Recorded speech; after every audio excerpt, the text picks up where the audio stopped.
కూటమి ప్రభుత్వం మత్స్యకారులపై అమానుషంగా వ్యవహరిస్తుందని మండిపడ్డారు మాజీ మంత్రి కాకాణి గోవర్ధన్ రెడ్డి.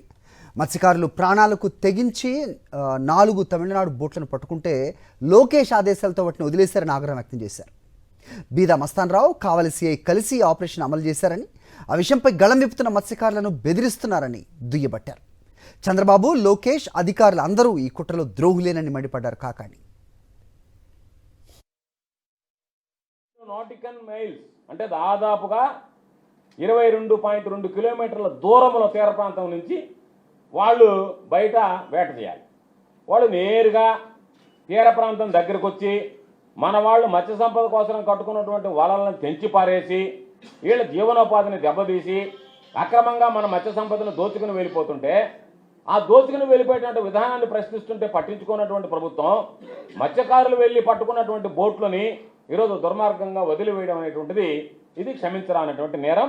మత్స్యకారుల పట్ల ఈ ప్రభుత్వం అమానుషంగా వ్యవహరిస్తుందని చెప్పడానికి నిదర్శనం. కృష్ణపట్నం పోర్టు సిఐ ఏమి సంబంధం ఉండి ఆ ప్రాంత మత్స్యకారులను పిలిపించి మీరు వార్నింగ్ ఇవ్వాల్సినటువంటి అవసరం ఏమొచ్చింది? అంటే ఫిషింగ్ హార్బర్ చూడకూడదా? వాళ్ళకి ఆస్తి, వాళ్ళ హక్కు కలిగినటువంటి దాని మీద మత్స్యకారులు పోకూడదా? మత్స్యకారులకు ఆ హక్కు లేదా? వాళ్ళని పంపించాల్సినటువంటి బాధ్యత మీకు లేదా?